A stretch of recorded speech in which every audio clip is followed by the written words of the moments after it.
Vamos a tratar de hablar un poco. La porción de hoy pues tampoco no es una porción con mayor contenido doctrinal. Son apenas las salutaciones, los saludos que hace el apóstol Pablo al terminar la carta a los Colosenses. Pero igual no podemos dejar de leerlas, de considerarlas, porque la consigna es que todo versículo tenemos que verlo, que no quede parte de la Escritura ignorada, ya sea a propósito o de forma fortuita, ya que ese es el problema de la iglesia, hablando en términos generales, que se escogen los textos a conveniencia para enseñarle a la gente lo que convenga a los intereses del pastor, denominación, etcétera. Entonces vamos a leer estos versículos y a considerar algunas cosas que ahí se nos sugieren. Antes de entrar al texto, recordarles que estamos viviendo tiempos bíblicos, tiempos proféticos, tiempos de mucho cuidado. Y el apóstol Pablo sugiere que aprovechemos bien el tiempo porque los días son malos. La coyuntura, el momento que vive el mundo es de abrir bien los ojos. La venida del Señor es inminente, esperamos que se manifieste pronto. Esta semana Israel consigue firmar un tratado de paz con los palestinos. Por fin. Y el texto dice bien claro que el anticristo iba a ratificar el pacto con muchos. O sea, no es el que firma, es el que ratifica ese pacto. A mitad de la semana confirmará el pacto con muchos. Si esto fuese tal y como lo dice la Escritura, no estoy dudando de la Escritura, estoy dudando de mi apreciación del momento que se está viviendo. O sea, pudiera ser que no sea este el tratado de paz que la Biblia sugiere y que estemos especulando. Es natural porque nosotros deseamos que Cristo venga. Sí, amén, ¿verdad? Sí deseamos que Cristo venga. Entonces, eso nos emociona, pensar que las cosas se están cumpliendo, que ya todo va tomando color y estamos ahí expectantes de lo que pase. Justamente entrando a la iglesia, estaba viendo un video. Bueno, el punto es que ya firmaron la paz, que Donald Trump y su equipo jugaron un papel muy importante en todo esto. La Biblia dice que cuando digan paz y seguridad vendrá destrucción repentina. Aunque no sabemos si esa destrucción se refiere a las calamidades que surgirán por la manipulación de la naturaleza,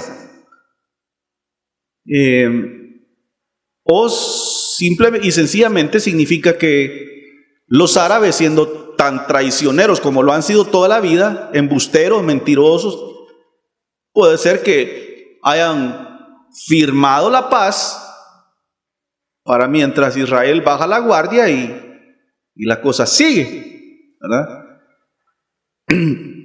Pero justamente entrando a la iglesia estaba viendo un video donde Jared Kushner, el yerno de Donald Trump, en un evento público en Tel Aviv, declara la paz.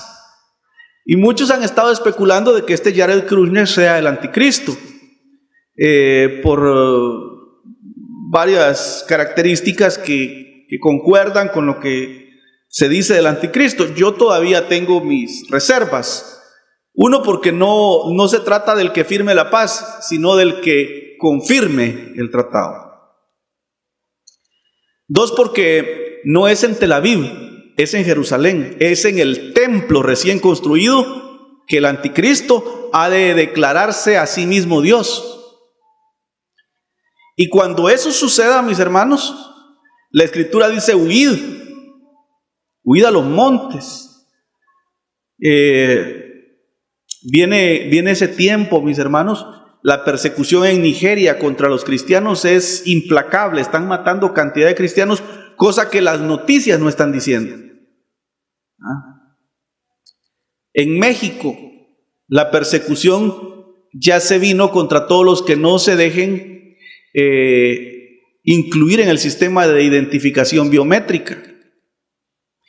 En el Reino Unido, en Inglaterra, nadie puede comprar ni vender, ser contratado ni contratar a nadie si no tiene su identificación biométrica. Y en España se acaba de decretar una ley donde hay hasta 15 años de cárcel a aquella persona que trate, mediante el mensaje del Evangelio, reconvenir a un homosexual o lesbiana de volverse de su mal camino. Estas cosas se suman al acontecer climático del mundo. Ha estado nevando en Brasil.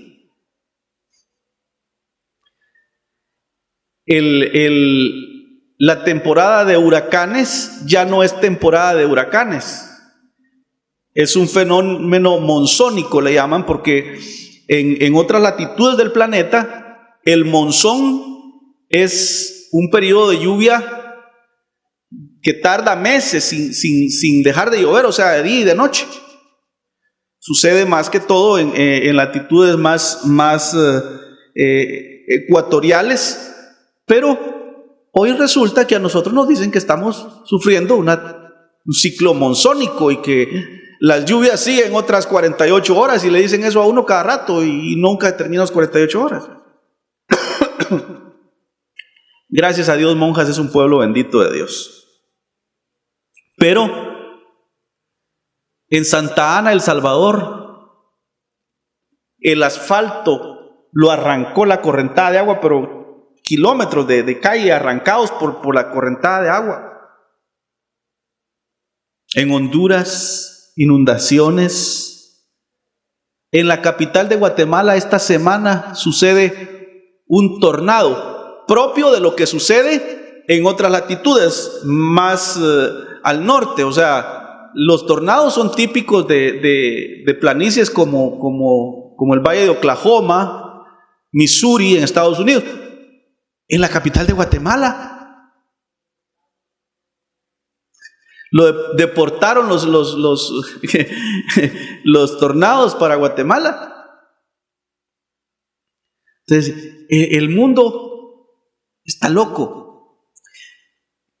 Terremotos, están sucediendo terremotos constantemente alrededor del mundo, y no terremotos de baja intensidad. De hecho, Guatemala ya ha sufrido sus días así meros cardíacos. Gracias a Dios no nos tocó uno muy grande, nos tocó de 5.6, que ya es un terremoto considerable.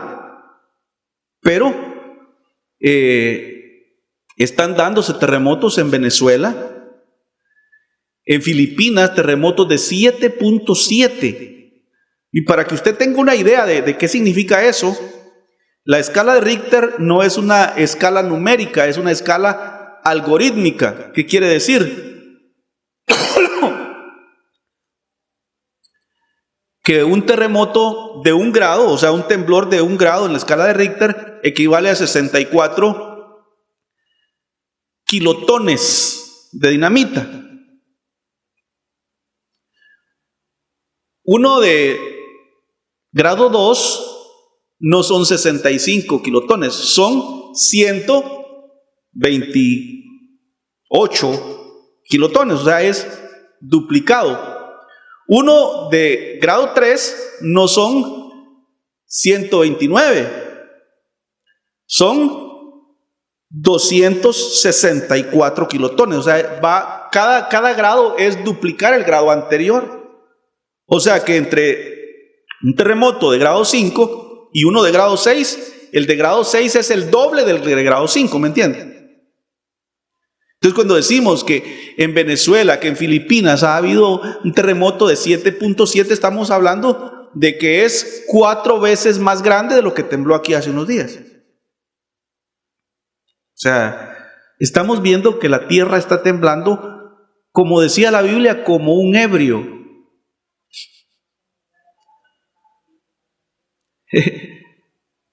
Más noticias. En Huiziltepeque y Las Pitahayas, 2 aldeas de San Pedro Pinula, se está abriendo la tierra una agrietadura que no le miran fin.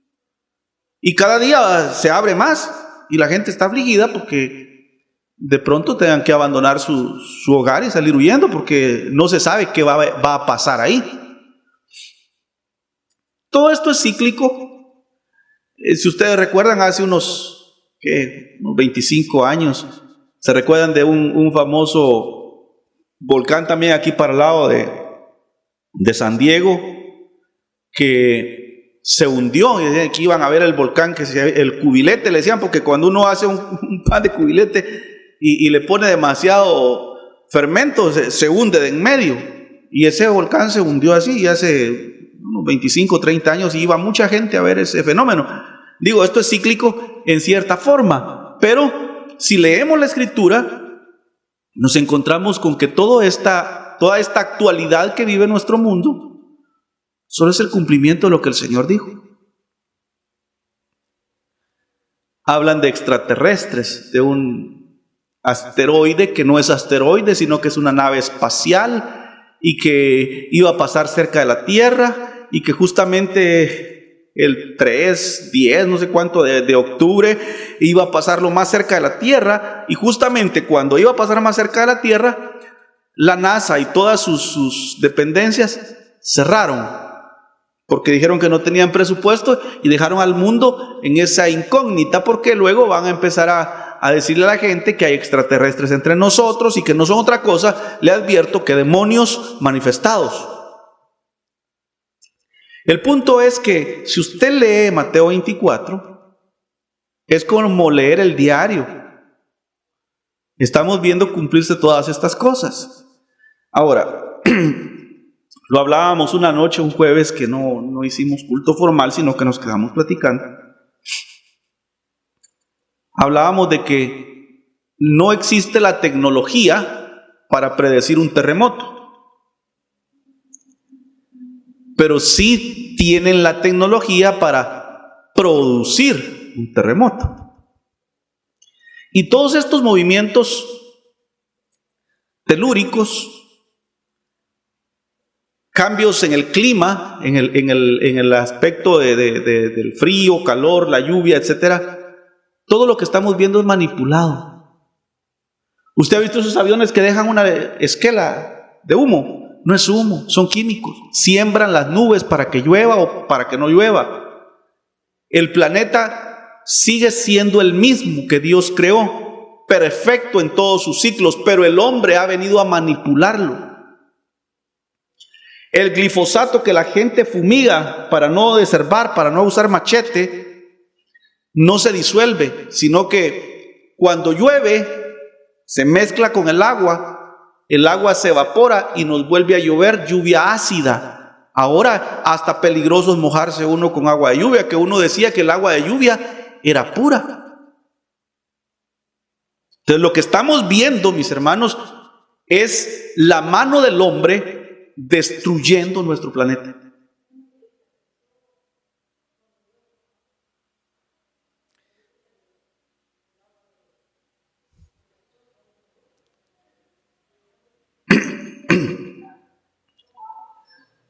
Ahora es más sano beber agua de los pozos, porque se filtra por la tierra.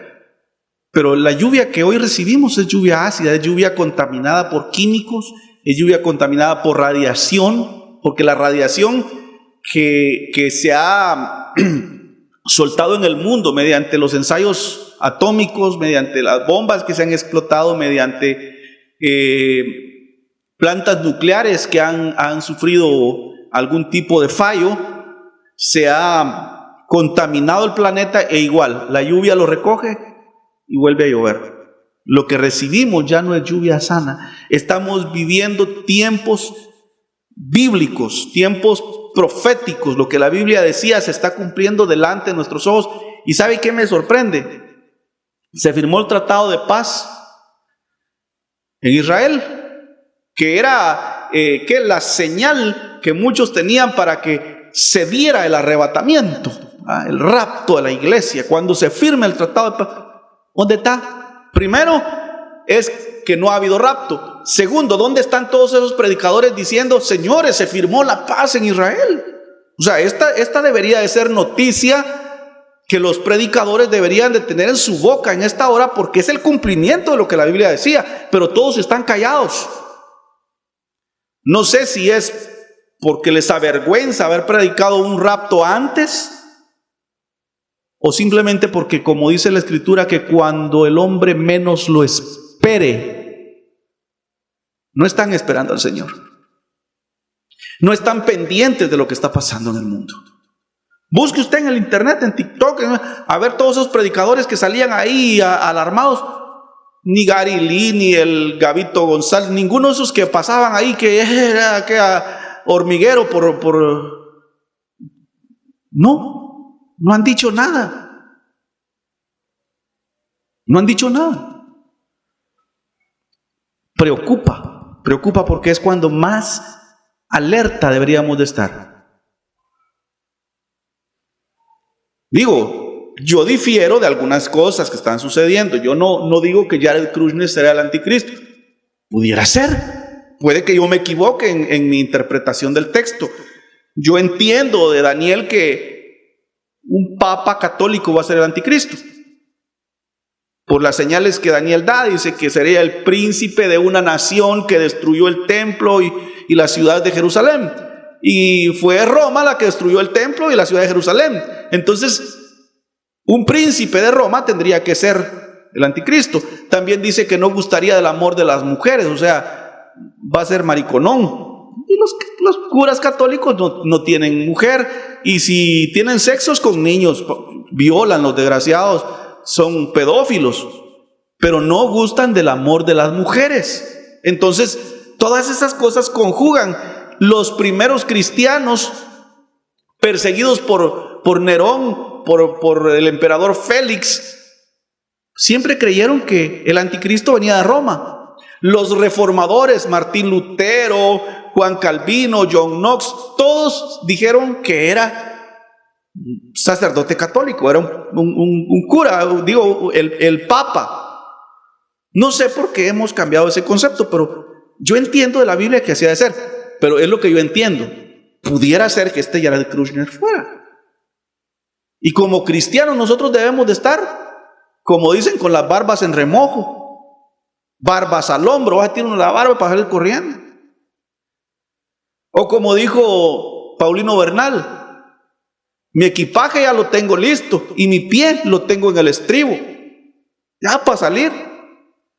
Como cristianos que amamos a Cristo y deseamos su venida, así debería estar la iglesia, alerta. San Lucas 21 dice que habrá confusión en las gentes a causa del bramido del mar y de las olas. Tsunamis, cosas que no se habían oído hablar. Hasta hace un par de años se oyó la palabra tsunami, ¿se recuerdan? que no era algo que uno dominara ese concepto. Y esas inundaciones, el mar saliéndose de su cauce. Insisto, no es que Dios esté derramando sus juicios sobre la tierra. Los hombres están manipulando el clima, produciendo terremotos, causando toda esta debacle porque quieren obligar a la gente a aceptar lo que ellos llaman un nuevo orden mundial. En medio del caos, en medio de la crisis, la solución es que usted se deje marcar. Y ya identificado mediante esa marca, usted pueda formar parte del nuevo sistema económico global que pretende recuperar al mundo de todas las crisis climáticas, geológicas que el mundo está sufriendo.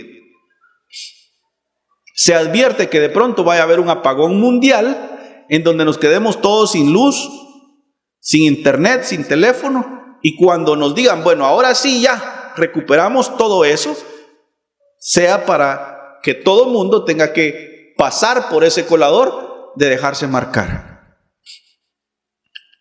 Y Dios, viendo desde sus cielos cómo el hombre está manipulando el planeta para conseguir esos objetivos, guarda silencio. Y cuando el falso Mesías se declare Dios en el templo de Jerusalén, será como colmar la paciencia de Dios, la gota que derrama el vaso. Y a partir de ese momento, según dice Daniel también, pasarán 45 días y el Señor aparecerá en las nubes del cielo a rescatar a su iglesia y a vengar la sangre de todos los mártires santos, desde la sangre de Abel hasta todos los que mueran en este proceso. Dios va a cobrar venganza. ¿En quiénes? En los que están manipulando el planeta para instaurar su nuevo orden, cuyo líder es el anticristo y cuya cabeza principal espiritual es la bestia, que es Satanás, el gran dragón y la serpiente antigua. Si usted lee la Biblia, se dará cuenta que no estamos especulando en absolutamente nada. Es lo que la Biblia dice. Pero el 21:36 de San Lucas dice algo que yo quiero dejar esta mañana claro.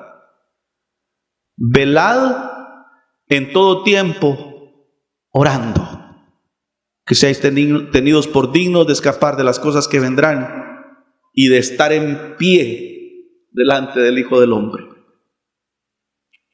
Velad en todo tiempo orando. Esa es la recomendación. No la doy yo, la dio Jesús mismo en el Evangelio según San Lucas. Velad en todo tiempo orando, que seáis tenidos por dignos de escapar de las cosas que vendrán y de estar en pie delante del Hijo del Hombre. Fíjese cómo es eso que dice que seamos tenidos por dignos de escapar. Porque no es del que corre ni del que quiere. Hay mucha gente que dice, no, yo no me dejo marcar. Primero que me maten, pero ya se fueron a poner la inyeccioncita. O sea, es tan ridículo porque no es de decir yo no lo voy a hacer, es del que Dios tenga misericordia. Por eso dice que orad para que seáis tenidos por dignos de escapar.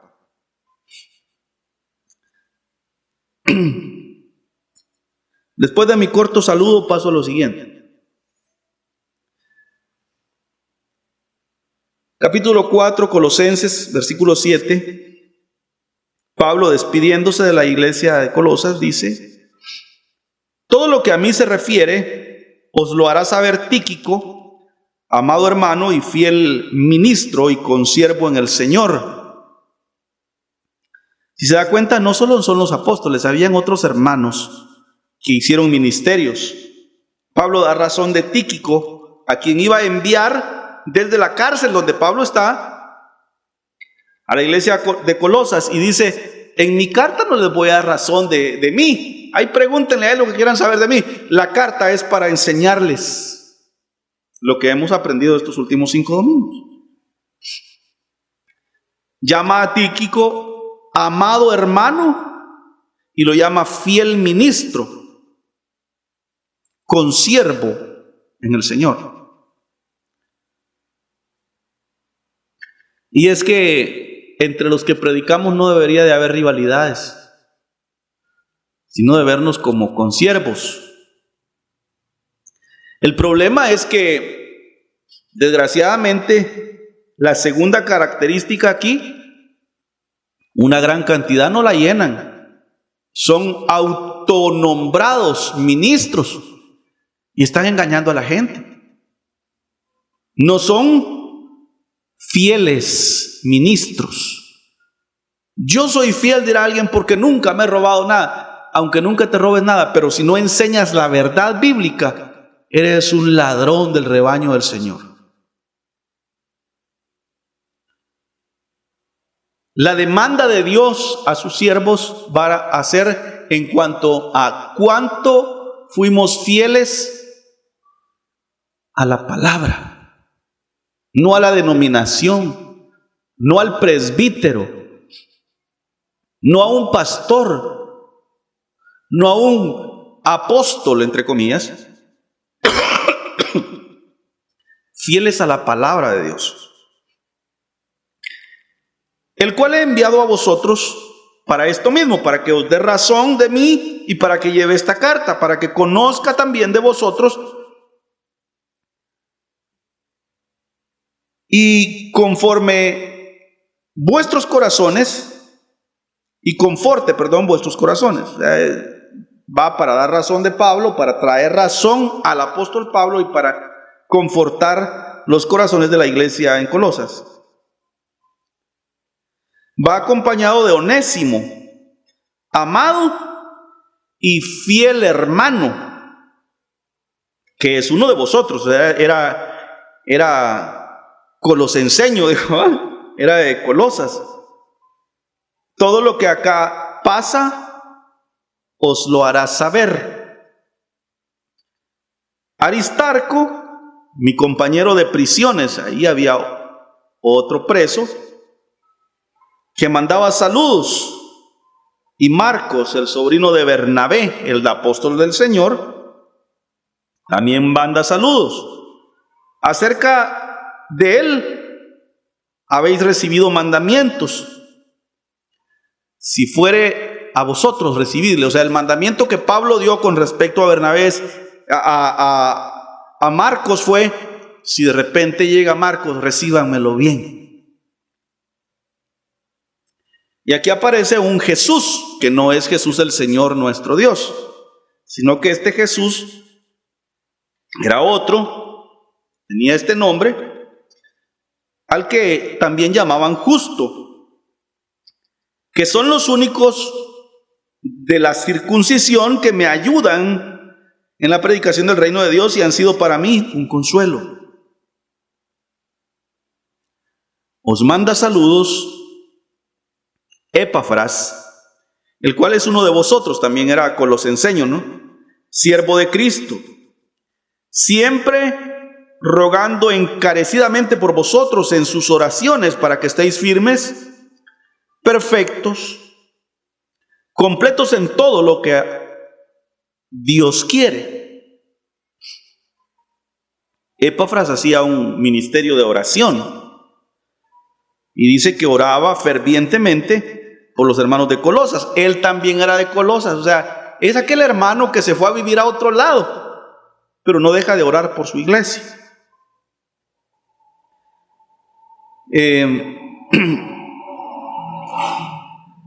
Porque de él doy testimonio de que tiene gran solicitud por vosotros y por los que están en la Odisea y los que están en Hierápolis.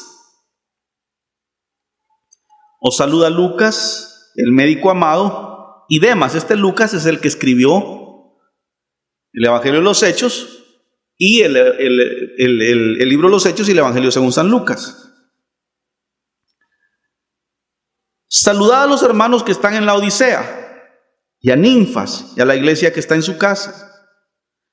Cuando esta carta haya sido leída entre vosotros, los de la Odisea, los de Colosenses, Hacer también que se lea en la iglesia de los laodicenses, y que la carta que le envié a los de la Odisea la leáis también vosotros. O sea, hay otra carta del apóstol Pablo que no forma parte del canon bíblico porque fue oculta por mucho tiempo y hasta hace unos pocos años salió a luz. Fue oculta la carta a la Odisea porque cuando usted la lee le pega una gran trapeada a los católicos con adoración a las imágenes. Entonces, como la Iglesia Católica ha tenido cierto poder sobre algunos manuscritos, no sobre todos, una gran parte se encuentran en museos de todo el mundo, la carta a la Odisea la tuvieron escondida. Ya la puede encontrar usted en internet, ya está en español y puede leer la carta a la Odisea si le interesa. Decida a Arquipo: mira que cumplas el ministerio que recibiste en el Señor. ¡Wow! Que le manden ese mandado y díganle a Elmer que cumpla el ministerio que Dios le dio. Díganle a la Yolanda que cumpla el ministerio que Dios le dio. Dice Pablo una recomendación así muy personal y que nos deja en qué pensar. ¿Estamos nosotros cumpliendo con la labor que nos encomendó el Señor en su obra?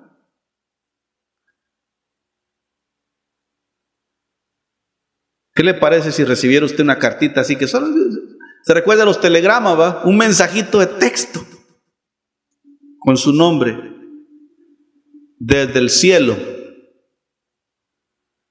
A mí me llegó un WhatsApp hoy que decía que me habían bloqueado mi Facebook por estar predicando el Evangelio otra vez.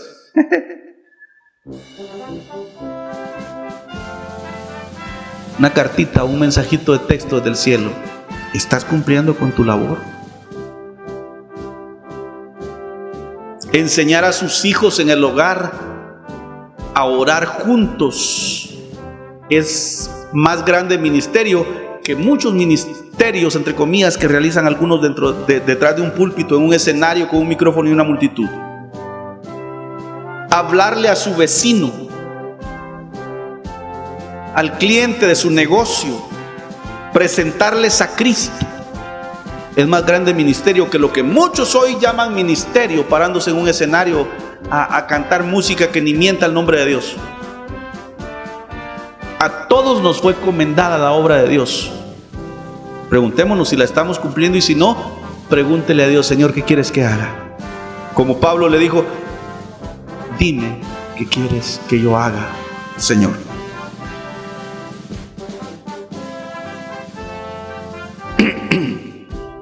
Seguramente la carta fue dictada por el apóstol Pablo. Había un amanuense, alguien que escribía, y Pablo dictaba. Pero dice Pablo: si miran un poquito diferente la letra, este saludo lo escribí yo con mi propia mano, de Pablo. Acuérdense que estoy preso. La gracia del Señor sea con ustedes. Padre, yo te ruego que esta lectura de tu palabra cumpla tu propósito. Que nos ayude siempre, Señor, a tenerte a ti como cabeza de la iglesia, como cabeza de nuestros hogares y de nuestras vidas. A depender solamente de tu sacrificio, a considerar la simplicidad de este evangelio como nuestro más grande tesoro. Y esta mañana, Señor, al tomar la comunión, queremos hacerlo recordando que no es en nuestras obras, no es en nuestras fuerzas, es por tu gracia que somos salvos. Amén. Hay un concepto en teología, pasen adelante. Hay un concepto en teología que se llama la simplicidad de Cristo. Quiere decir que no se necesita tecomates para nadar, que la salvación está hecha solo en Cristo. Que no hay que pertenecer a una cierta iglesia y guardar ciertos rituales. Sencillamente Cristo salva. Solamente Cristo salva. Por eso tomamos la comunión, porque la comunión es un recordatorio de eso. Salvos por gracia, por la sangre que Él derramó en la cruz del Calvario, por su cuerpo inmolado.